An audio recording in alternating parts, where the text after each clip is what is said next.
correctly with the correct amount. D20 Radio, where gamers roll. www.d20radio.com.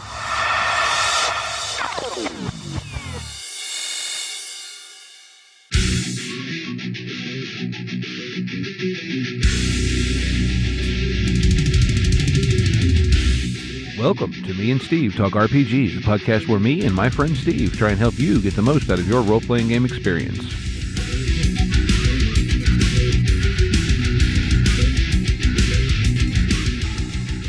Welcome back to Me and Steve Talk RPGs. I'm here with my friend Steve. Hello, Steve.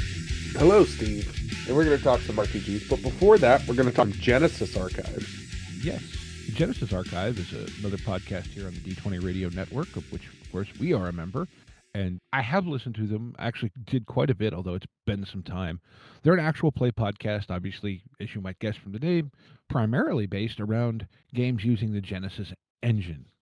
And I know most of their work has been in a setting they call the Unseen World, which is this really cool kind of modern fantasy set in Las Vegas, but like draws a lot from historic folklore as far as, you know, be it fae or vampires or supernatural creatures. Really, really cool. They're a bunch of like artists, actors, nerds, writers, musicians, whatever, that kind of come together to create this. Really a very good show, very entertaining. Yeah, and they've been at it for a while, and yeah, just really quality content over there at the Genesis Archives. Very, very good stuff. Very good. Yeah, I mean, you can check all that out. There'll be links in the show notes to that. Probably throw a link in there for the D20 Radio Discord because, well, their website is currently under construction. D20 Networks, that is. They're redoing the whole website and all that fun stuff. So that's probably your best place to find information on the network is on the Discord, at least as of this recording. But Yeah, there's a lot of definitely. good shows there and a lot of cool people. And you can also come to our Discord and talk with us because Yeah, you always come yell at us for whatever. right? The crazy stuff you said on your podcast. I can't believe you would dare say that on your podcast. We try to avoid those kind of things, but sometimes. But you know, it's also stream of consciousness podcasting. So yeah. Stream of consciousness podcasting is my favorite. All right, so I had a topic idea. Oh yeah. Yes, I didn't know if you did or not because we forgot to talk about that before we turned the mics on. Well, I figured we would talk about the topic that I'd pitched at you a while ago. Oh, okay. I don't remember what that is, but we can do that. I'll just keep mine Zany, for do later. you want to let your players be? Ah, that works. So I figured we would talk about that. Because the one guy I follow on TikTok, you know, he's done RPG content for a long time. And he was sort of talking about not letting your players become Bugs Bunny. And I was sort of sitting there thinking, I was like, well, but there's an appropriate time for them to be Bugs Bunny, and there's an inappropriate time for them to do that. Yeah, no, I mean, everything in its place, I think. I think part of that, it gets tough because, well, let's face it, most of us, let's put it this way, the gamers of my generation, many of us really love Monty Python. And Monty Python references end up just coming out of people's heads. And, well, Monty Python is part extreme satire, part abject silliness. And so, but I'd like to hear you go a little further on that because Discord also didn't like you talking and kind of garbled some of what you were saying. Of course it did. Of course it did. Let me see if I can. I'm just going to do this. Boop. That should be better. Okay. So obviously, you know, when you're running something like Havoc Brigade, letting your players be as zany as within reason possible is absolutely the whole point of that game. Yes.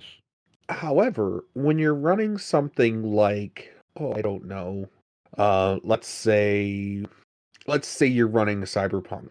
We don't necessarily want a player to just pull out a portable black hole. Like that's not necessarily something that we're looking for.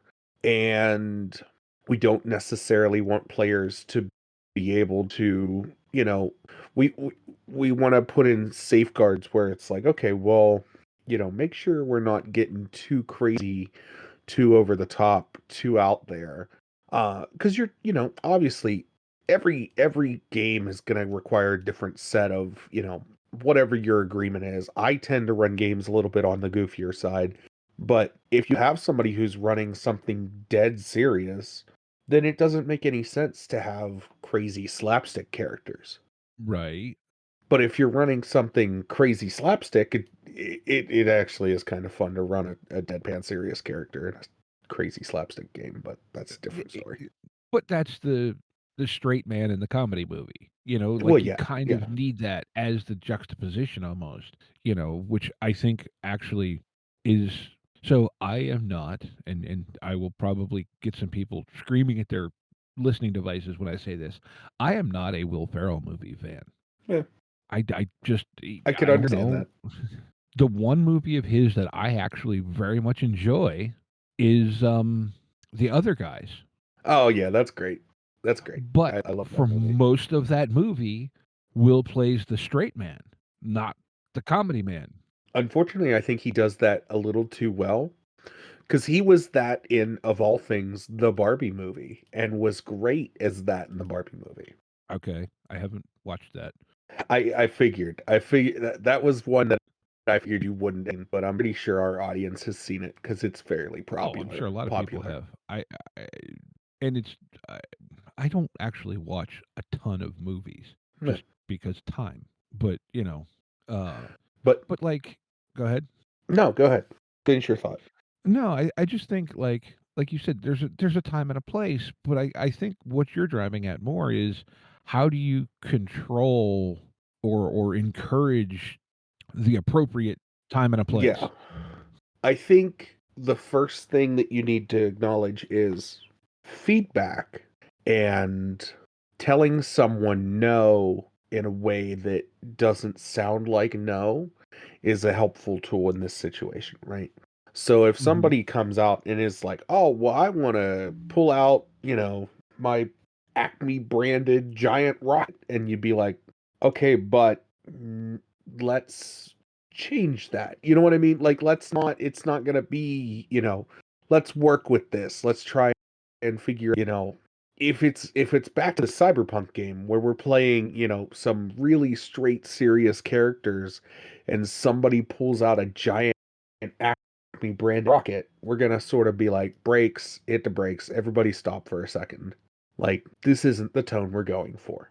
And I think things tend to happen with warning in RPGs, and you could correct me if I'm wrong, but I've always noticed this. Things tend to happen with warning. You'll notice that, like, somebody will say something once, and if you let them get away with it once, then they'll get away with it a second time or a third time or a fifth time. And I think not necessarily hitting a hard break and being like, "Hey, no, we don't want that," but more so being like, "That's a good idea, but let's tweak it some. Let's change that slightly. Let's make it fit the theming or the story a little bit better." And Mhm. having a conversation around that and setting your expectation of, well, I want this game to be a little bit more serious, and that's maybe a little too zany, is something that you can do. You can do it respectfully, and you can do it. I would recommend doing it early so it doesn't get out of hand. Well, I think that's session 0. Almost. I mean, even if somebody were to get through session 0 and it happens during gameplay, it's something you need to sort of slow down, be like, "Hey guys, let's take a break for a second. That's maybe a little too goofy for the tone I'm going for. Let's, is there another way you could word that, or another way you'd like to do that, that would maybe fit the theming of this game, maybe we'll say, Mhm. right?" And just doing it in a way where you're having a conversation and trying to diffuse the situation before it gets out of hand. Because the last thing we really want to do is, I don't know, I don't want to straight up say no to a creative thing that my players want to do. But at the Right. same time, sometimes we have to do that, and we have to dial them back and be like, "Hey, no, Let's change this. Let's do it this way. Maybe instead of a giant Acme branded rocket, it's a small wrist mounted rocket from your prosthetic. Hmm. It's the change of like, oh, let's dial this back. Let's dial that back a little bit. Because everything is everything with dials, right? Yes. Everything is, we can turn it to 11 and that's fine, or we could turn it to 8 and that would also be okay. Like, Yeah. I, I wonder. I mean, there's that. I wonder too. Like you said, there's usually we'll call them warning signs or foreshadowing, right? I wonder if maybe you intentionally, let's say you want to run a more serious cyberpunk campaign, so you're doing that, but maybe every, you know, pull a number out of a hat, or maybe it's just random. Maybe you occasionally run a Havoc Brigade game or something just as a one shot, to get it when out. everyone is John, whatever, Yeah. and I, and and just intersperse that occasionally as kind of that palate cleanser. Let everyone have their silly fun, and it works, and everyone enjoys it, and then well, like because we all enjoy that to some extent. absolutely. And I'm not saying, let me put it this way. You don't even necessarily have to stray outside of the system that you're running to do that. You would just need to step away from the story that you're telling. So, like, I'm going to take your Murder Mall, right? Mm-hmm. If you played up the camp of Murder Mall, but kept it in the cyberpunk universe, it Mm-hmm. could be goofy, gory, gritty, grimy, all of those things, while simultaneously still fitting in the cyberpunk universe. True. And if you play it up like, oh well, this is a reality TV show that airs on, WKRP Night City, right? Right. And it airs at like 3 o'clock in the morning, and it always pits contestants against each other in a murder mall, and you have whatever you want to do. And you can dial up the zaniness because, yeah, that's something that I can see. We all watched Goofy, like Price is Right is goofy and silly. It is, or I'm thinking some of those Japanese game shows that Oh yeah, that yeah, were, or MXC, which is the I think, yeah. Takeshi's Castle just redubbed. Yeah, that's what I was thinking of, I think. Yeah. So, and you can do that. You can play to that and keep it in the same universe and keep it in the same game, but giving them that little bit of respite of like, oh, well, now we can be silly and zany is absolutely welcome. But what I'm saying is that again, that falls back into there's a time and there's a place. Mhm. And trying to address zaniness during serious moments can be daunting, I find, for some players or for some GMs especially, because I've definitely been in games where people are like trying to, and I don't want to say take advantage of the GM, but I'll say along the lines of like, um maybe we have an inexperienced GM who doesn't know how to have that conversation, doesn't know how to stop things and be like, hey, although I do like that idea, let's change the wording on that. Let's change the tonnage on that. Let's change how we're describing this situation, right? Like we're de-escalating a situation, like we're trying to talk somebody off a cliff. We don't want to hard say no to these things because your players want, obviously, if it's outside of the scope of the game, then being a hard no is being a hard no. But if your players want to do something that's in that's possible within the game, working with them to figure out how to do that thematically and getting them back on track can really help. Yeah, no, I see where you're going. Yeah, I like that. I think too, like maybe this is a thing too, where if you're a player and you see this happening, maybe, and especially like you said, we've all been at those tables with maybe a less experienced GM. Be conscious of this when you're a player too, not just in that you don't do it, but maybe trying to kind of Talk to the other players and be like, "Hey, collaboratively man, de-escalate it, or yeah, collaboratively redirect it, I guess maybe is a better oh, absolutely." term. I think I'm gonna go on a mini rant for a second. Okay.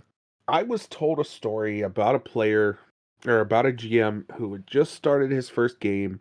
He was playing with some local friends of his, and they just gave him the worst time, and I hate that for him. Like I hate hearing stories when the players give a new GM a hard time. And it's often why I encourage new GMs to DM for new players. Because if nobody knows the system, you're not playing it wrong. I'm just being honest. I often encourage new GMs to GM for new players because it teaches you how to play the game without having that daunting. Because I know it's daunting. Trust me, understand. There are systems, and I've been playing tabletop RPGs for how long now, and there are games that scare me. That the idea of having a bunch of experienced players sitting down and being like, okay, well, but this isn't how this works, and that's a really, like, it can be really daunting and it gives you a lot of anxiety. But if you play with new players who've never like played this system before, they're not going to be like, well, that's not how that works. And even if they are, Yeah. you're all going to be like, yeah, but does it matter? Well, I've said it before. If we're all playing by the same rules, it really doesn't matter what they are. It doesn't matter what the rules are. But yeah, I just that story has irked me for a while because I met the kid and I was like, oh man, I heard you're gonna run your first game, and he was really excited about it. And then I talked to him afterwards, and he's like, I'm never running tabletop RPGs again. That was terrible. I hate it. And it's all because the players just, for lack of a better term, bullied that poor GM.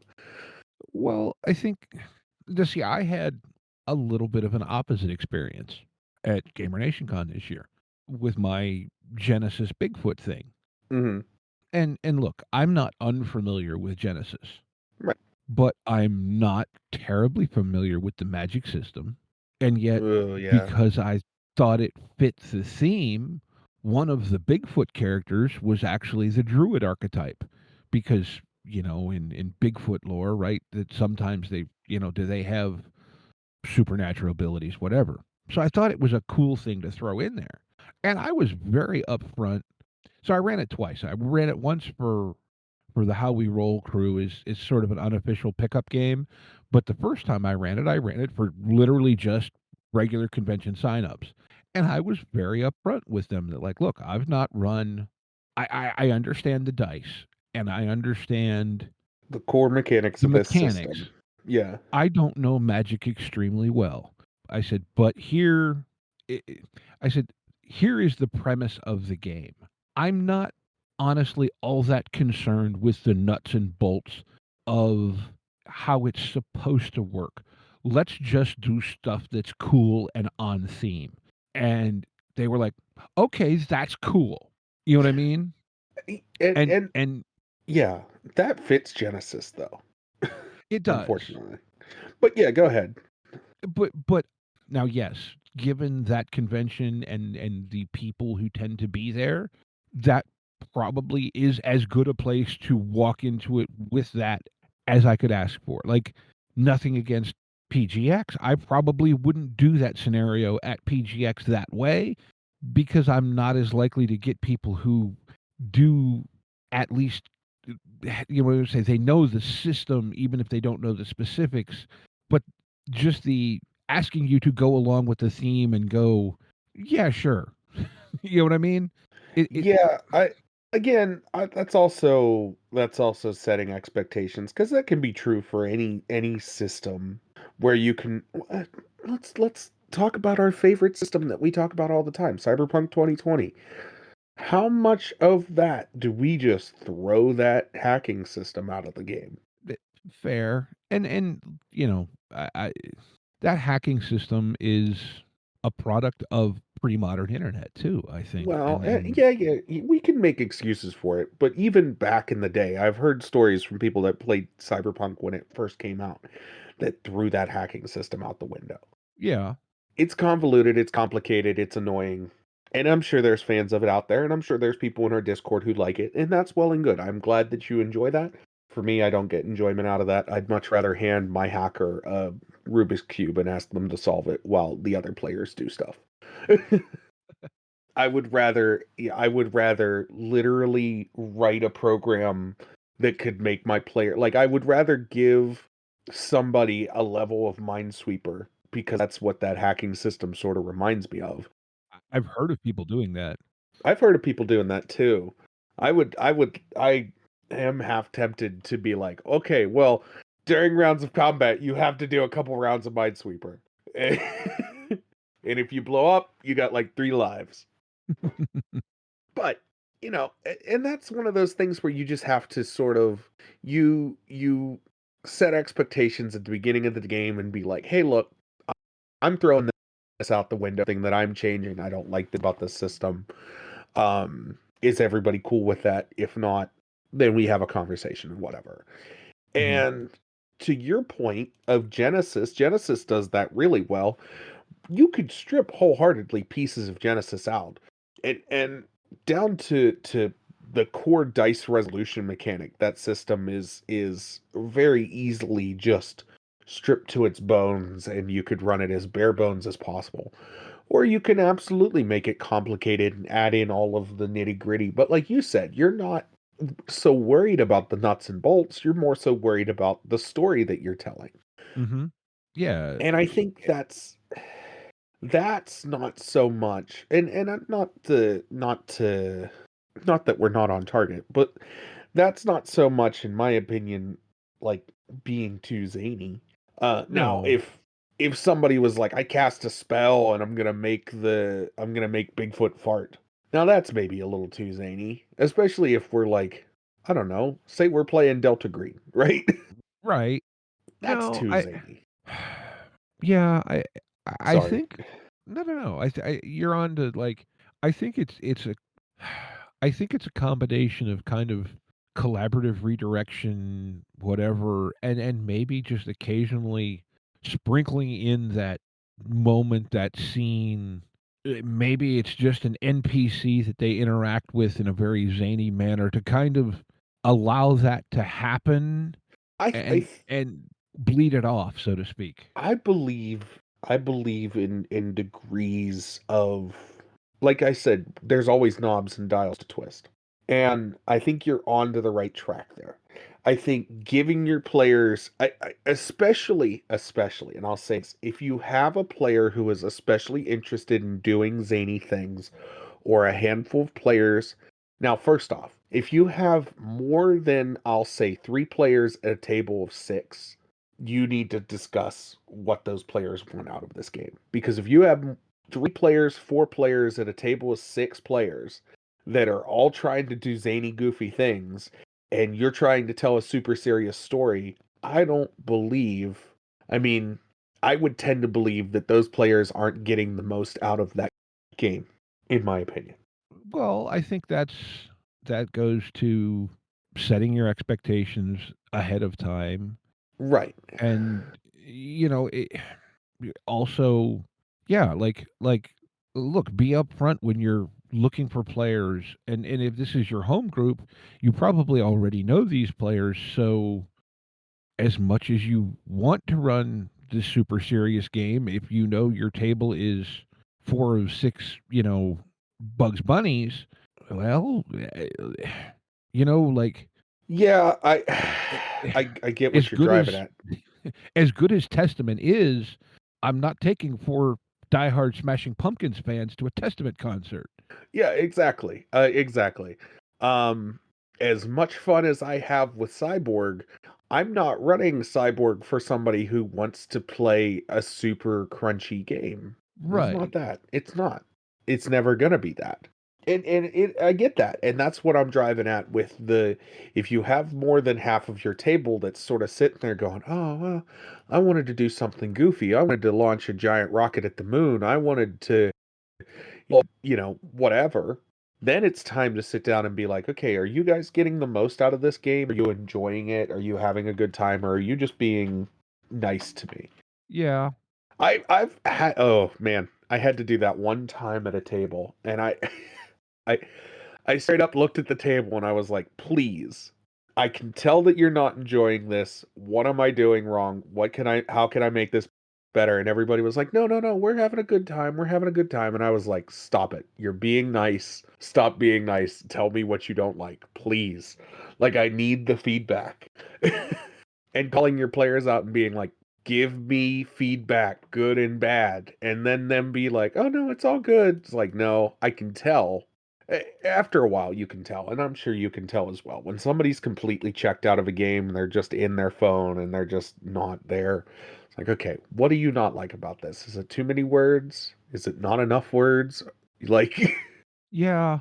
And now, yeah. Now, some of this actually, in a way, kind of ties into the episode I recorded yesterday with JT, where we were kind of talking about being the right speaker and in terms of like communicating the things that you want to emphasize. And, you obviously don't have any context on that because no, I it's just wasn't sitting there, in raw unfortunately. audio files in my hard drive. Um, but, like, I think too, at times, maybe look at what you're doing as a GM, and is your delivery whatever, how you're speaking, are you unintentionally maybe encouraging some of this zaniness? Yeah, and I think that's also true. Be aware of yourself. If you're and I know for myself, like I have a hard time running serious campaigns. I can do it. You saw me do it with the Mutant City Blues game I ran. Mhm. But a lot of the time the games that I run and I gravitate towards running and not necessarily playing. Like I like playing serious games, but the games I like running are more goofy, more lighthearted, more less than serious games. And the Mhm. reason for that is just because I know for myself I can play into the I can play off players at the table. I can give that energy back. I Mhm. have a harder time, and I know I have a harder time running more serious games because I feel like, and I don't know how to put this, I feel like I don't get as obviously tone and energy levels go hand in hand. And we've talked about energy levels and player engagement, but like if you're dealing with something heavy, you're not going to have a player that's going to bounce back to you like you would deal with something goofy or zany. Yeah. And I work best when I'm working off what my players are doing. Mhm. And I have a harder time because I'm not as scripted as a GM, or I'm not as I don't want to say pre-planned. I'm not as scripted as a GM. So I have a harder time telling those serious stories because my players don't give me that feedback. So I have a hard time telling if they're engaged. Does that make sense? Yes, that's an interesting thing. I hadn't thought about that, but I think maybe to a certain point, if you're trying to do something more serious, maybe you do, and this coming from, both of us being very improv heavy GMs, but I wonder if you do need to have a little more of a structure, a framework in mind to run a more serious game. I Not that feel it's like impossible, but I think that might actually encourage more serious play. I feel like that does. I feel like having more of a structure because I think what it is, and part of it is if I sat down at a table, I would be like, "Oh, they're taking this very seriously." Whereas if I sit down at a table and somebody has their laptop with a bunch of notes on the screen, all kinds of detailed, they're giving me and I love it. I love people that have the attention to detail to do this. When somebody's giving me, well, this is the blah blah blah cycle of the fifth moon, and it's the whatever whatever whatever. Like we're playing some Exalted. I Mhm. love how Decurion is running our Exalted game, Mhm. right? I love the details, the attention to detail, all of that. I love it. I can do that and have done that, but I find myself, I don't know if you want to say too lazy or it's just not my style. I would rather do that I would rather just rip real world examples. Like when we ran Mutant City Blues, I set that in Pittsburgh because we know Pittsburgh. Right. In I know certain what cases, a little Pittsburgh. too well, but Eh. That's neither here nor there. You know the city of Pittsburgh, you're familiar with it. I know that when I tell you we're on Grant Street, you can look at a map and go, okay, this is where Grant Street sits in the city of Pittsburgh. You know what I Right. mean? Whereas I don't have necessarily the drive or attention to detail to draw out a map that would have a Grant Street on it. Right. And that's just my style. I prefer to be a little bit more, I would rather grab something from somewhere and just throw it on a table and be like, this is what we're looking at, than for me to sit and actually try and, like, I'm not a cartographer. I don't enjoy drawing maps. I just, it's not something I'm very good at. I'm not very good at drawing in general. So that's like, I don't draw images. I can lay out like basic rooms, and I've definitely used like drafting tools to lay out various, like blueprint rooms. But 9 times out of 10, anytime I'm putting a blueprinted room in front of somebody, it's stolen from the internet. Like, Yeah. I'm No, just I've being done that. honest. I will search like office blueprints. And it's like, okay, well, there's a bunch of cubicles, and here's a bunch of, computers and stuff. I can throw this on a table. My players will know exactly where they're at in this office. It'll be fine. Right. No, I think some of that is just attention span, right? Like, Yeah, I and I mean, we don't mean both that have the in ADHD, so well, but we both have the ADOS, attention deficit. Ooh, shiny. but I think, that also plays into, like you were saying, how zany, because I think if you have and here's the thing, and I know it's a fact for many people who are diagnosed as ADHD, whatever, that you have, in some senses, an inability to focus, but also the potential to hyper focus. Mm-hmm. Mm-hmm. And I wonder, though, to kind of go back to how you were talking about how zany, whatever, like, I think sometimes because it's that, the what is it, dopamine or whatever, it's the release from the zany is instant and quick, and do do people head for that because of the quick payoff? And so maybe part of what you need to do, and I know for myself, and I think you could attest to this, I'm much more of a slow burn GM, Yeah. and that can lead to people wanting to get zany because my stuff is developing slowly. Does Yeah, that make sense? I can understand that. I can understand how where you're coming from. Definitely, definitely. Um Basically, people are because you're a slow burn GM, and I don't, I'm not saying this because I'm this way, but because you're a slow burn GM, people want to fill the space. They don't Right. they want to, how do we get to the it um we can talk about this because we both have it. I'm sure you're familiar with it. When people were talking, and you're talking to somebody, you're trying to figure out how they're going to finish their sentence. Do you do that? I do that. Oh, I oh, yes. I do. I I get know in I do. trouble. I get in trouble, and I do it to you. I know I do it to you because I hear myself doing it all the time. I get in trouble because I finish people's sentences for them. um, the fiance hates that. Yeah, my She'll be wife's like, not "I a was big fan trying to either. tell you something, and I just didn't need you to finish it for me." I was like, "I'm sorry, you weren't getting to the point fast enough." Or or the other thing that I do is I hear it all, but it takes me a But you little don't while to process. process everything. The Yeah. worst part with that is my immediate response when my auditory processing doesn't work is to go, "What?" And then I'll say the answer to the question that was asked to me, and that irritates people even more because 'cause I'll be Oh, like, yes. "Wait, what? Oh, yeah, no." Right? No, yeah, exactly. That's yes, I do that exact thing so much. Oh, I love it. It's even more fun when you're having conversations over the phone, and then you have that slight delay, the latency of, like, Bluetooth or the phone and whatever. Yeah. Oh. Oh, yeah, no, she gets so mad at me when she'll, like, tell me something, and I'll be like, "Huh?" And she'll be, like, telling me again. She'll start telling me again, like, in the same way, and my brain will finally process what was said to me, and I'll be like, "Oh, yeah, no." And she'll Yeah, be like, that's "You made me repeat it, and you still knew the answer?" And I was like, "Well, I just didn't have the whole context. Like, it's sometimes between my hearing problems and my ADHD, I just straight didn't hear the first part of the thing that was asked of me, but I heard the latter part. So I want to make sure before I answer, I catch that bit that I missed. Mm-hmm. No, yeah, that's yeah.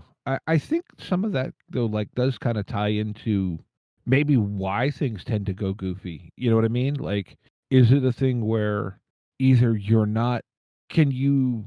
I don't want to say combat that because it's a little too versus, but like, can you control and mitigate that some by your delivery, your story delivery, your plot advancement? You know what I mean? Yes.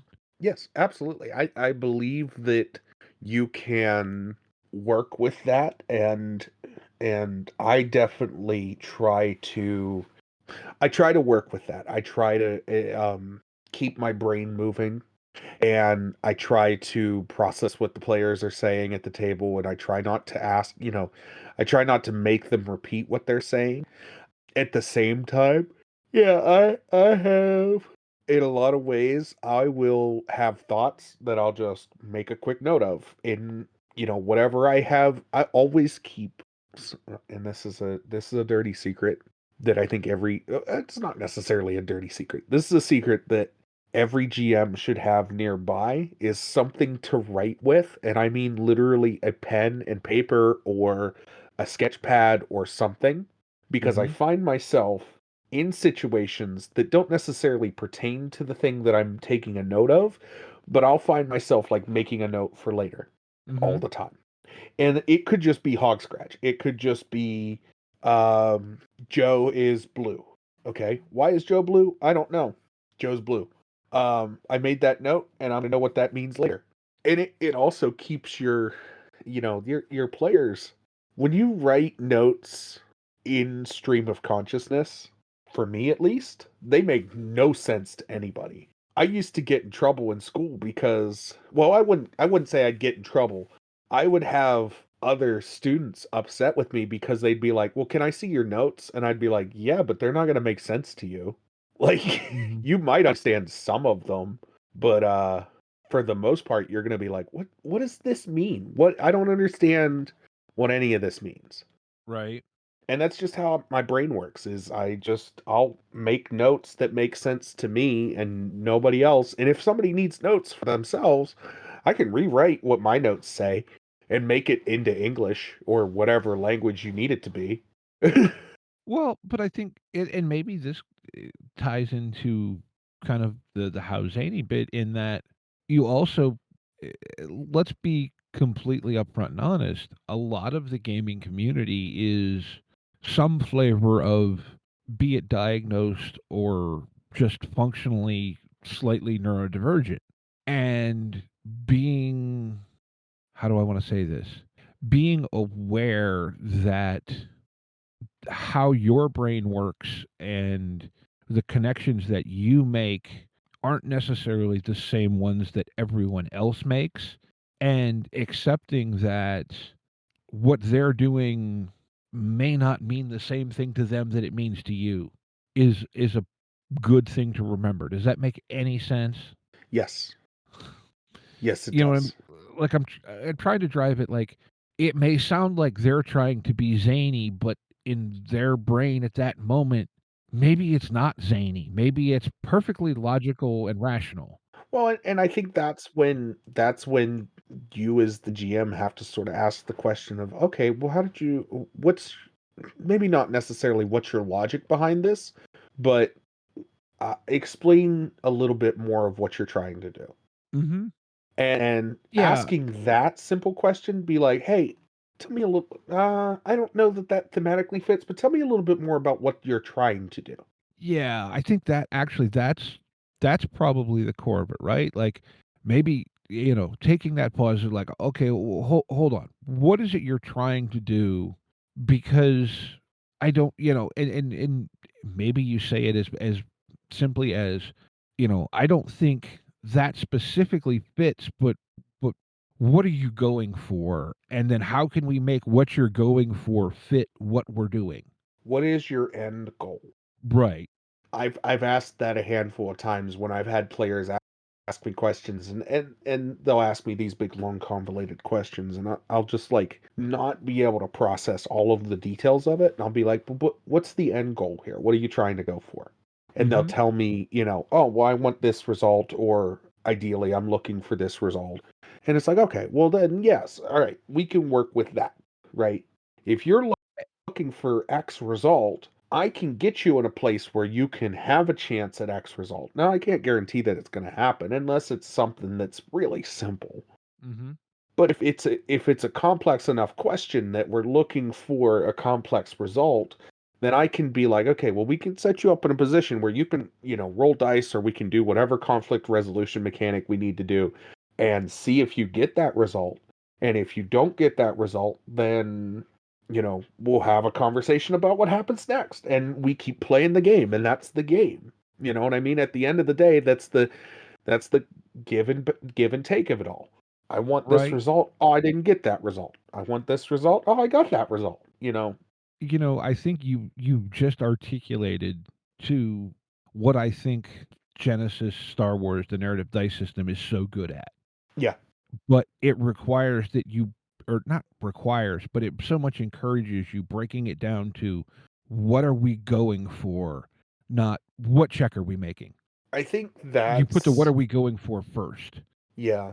And I like that about that system. There's a lot of things I don't like about that system, but I like that about that system. Yeah, I think it's a great system. I it's it does what it does exceptionally well, but I think there are things that it doesn't do great. I think I there's a think that's fair. I'm gonna go on it. Well, let's talk about Genesis for a minute because we haven't in a while, and it's I hate to say it, practically a dead system at this point, Well, or at least unsupported. I can't call anything a dead system because everybody's playing everything at any given time, but mhm. it's an unsupported system at this point. So my gripes are probably, and there's a big asterisk next to that, never going to be addressed. I think there's a level of complexity to Genesis that I wish wasn't there, if I'm completely honest. Um, I wish Genesis was a little bit looser, was a little bit more like fudge dice. I don't necessarily have a problem with the dice themselves. I think it's a great rock paper scissors type system for your results. I like the idea of a dice pool system. I like the idea of a dice pool system that's not D6s. I like the idea of a dice pool system that doesn't use numbers. I like everything around Genesis, and I don't dislike Genesis. I just think there's a little bit too much complexity in character creation, which I know some people look for that, but I feel like, in my opinion, it's always just too confusing or too convoluted. And I think there's, like I said, a level of complexity even during gameplay that sort of makes my brain hurt. Y I hear what you're saying, and I conceptually agree with you on a lot of those points. I think the thing is it's very easy to, and I'm just gonna say it this way, play in the spirit of the game as opposed to exactly the rules. Oh, yeah, yeah, yeah. No, I completely agree that that is one of the better systems that you can absolutely just any rules that you don't like, chuck them out the window, and we'll just play with the spirit of this. We'll just play with, and I agree with you on that.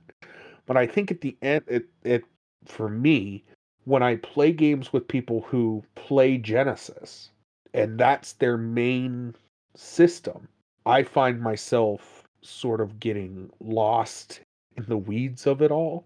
Mhm. Whereas I could have more of a fun time with people who don't necessarily play Genesis all the time and don't necessarily care about the weeds of it all and are more just there for the fun time of rolling these weird shaped dice that have weird symbols on them. Okay. So, I'm gonna tie this all back to where we started. Uh-oh. No, no, no. The in but right, you were talking about how zany do you let them get, and I think this all goes to playing in the spirit of the game.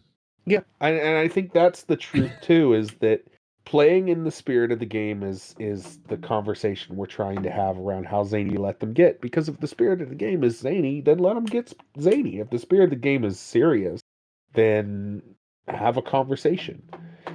And Yeah. I think at that point, and with you tying that all back together, I think it's time. Do you have any final thoughts on this topic before we move into game of the week? No, I think I wrapped that as well as I'm ever going to. Yeah. Um, Give it a week. Game of the week. Game of the week. game of the week. So I have one. It's not a game. I'm just going to Okay. preface it now. It's a tool. It's a tool that I read the first edition of, and I will be picking up the second edition and reading it as well.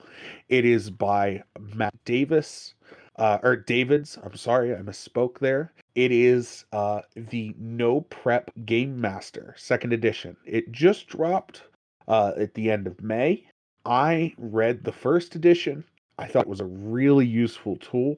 It puts you in the mindset of how to run games with minimal to no prep, how to improvise encounters, how to use random tables, ways to encourage players without hours of or ways to engage players without hours of planning. Um and yeah, practical reflections to help you improve each game session. I read the first edition. I thought it was fantastic. And this second edition is out now, and I'm excited to read it. It's 157 or 176 pages. It's not a real heavy read.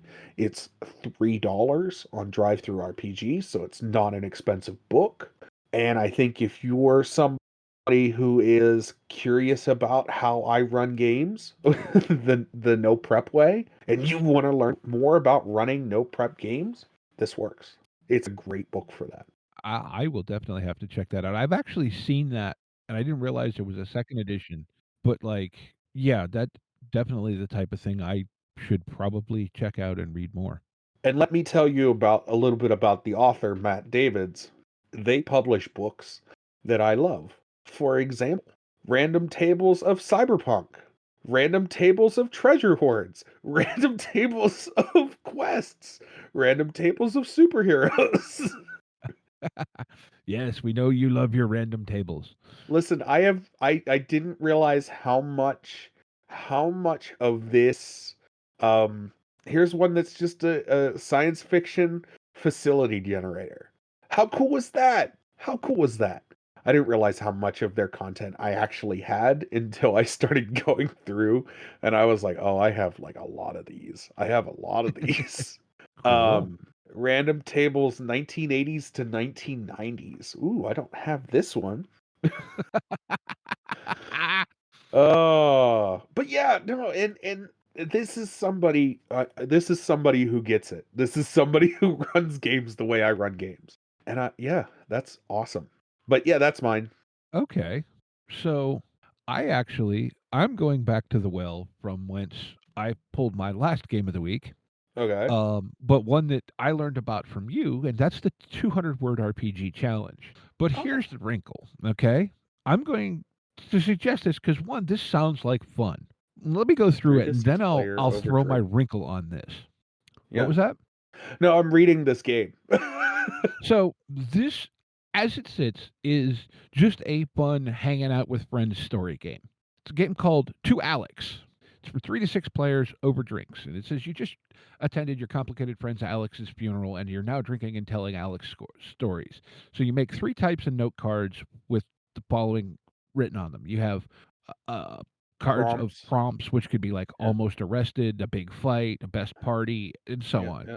You have inspirations, which could be, a color, a song, a movie, someplace you were together, and so on. And then you have complications, Right. like, oh, well, there was a secret. Maybe you saw the other side of the thing, you saw the fallout, whatever. And so the way you're supposed to play it is every player draws 1 card of each type. On their turn, they use the prompt and inspiration to improvise a story about Alex. Now, other players can interject with questions, comments, Color whatever, comments. Yeah. or they can play their Their complication complication. card now. Oh, that's cool. So this one sounds like just a good fun time, right? And then it has a conclusion thing that you're supposed to select and After kind of your wrap your round. story up with it. Yeah. Here's what I'm going to say. This sounds like fun in and of itself. Think about the fun you could have if you tweak this a little bit and used it for character generation. Oh yeah, yeah. Or let's change Alex to Bigfoot or to Mothman. To Here's some fun. Use this to create your BBEG. Oh, that would be great. That would be But don't tell fantastic. them. No, just have them all sit down and be like, all right, we're going to make a collective NPC together. We're going to tell some stories about him and go. Mm-hmm. Oh, man. Is this still going? Is the 200 word challenge still going? Because it looks like it ended in 2019. According to their main page, no. This is But a the shame. website is still up. Well, yes. And I'll be completely honest, it is a shame. But the read a random, oh no. That's how I literally clicked It, onto this and was going through read at random until I found a couple that I thought were interesting, and this was one of them. This one's just called death metal. You play a death metal band. That's fun. You'll Anyways, have to send me that one I will. I will do that. That is up your alley. I shouted out Heavy Metal Wizard Sorcerers last week because we had so much fun playing that. Although I don't, were you in on that one? I wasn't, but I listened to Okay. it and it was a blast. I didn't think we recorded it. Maybe we. I don't remember. I don't remember. It's been so long. Oh yeah, that's been Life quite a is while. so weird. But yeah, I saw this and went, this seems fun on the surface, but you could use this as a tool, be it, initially character gen or, any number of fun ways. And games become tools.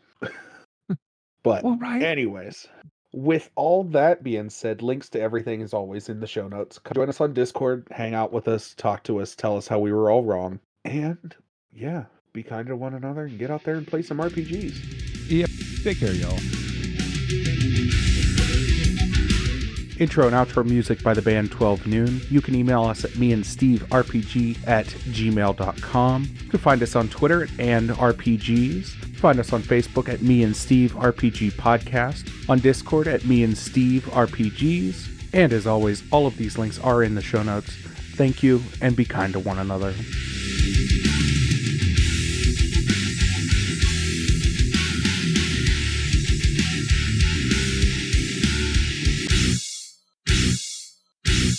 How much for the cigar? Cigar, $20, dog. You gotta go down the street to the store and buy that.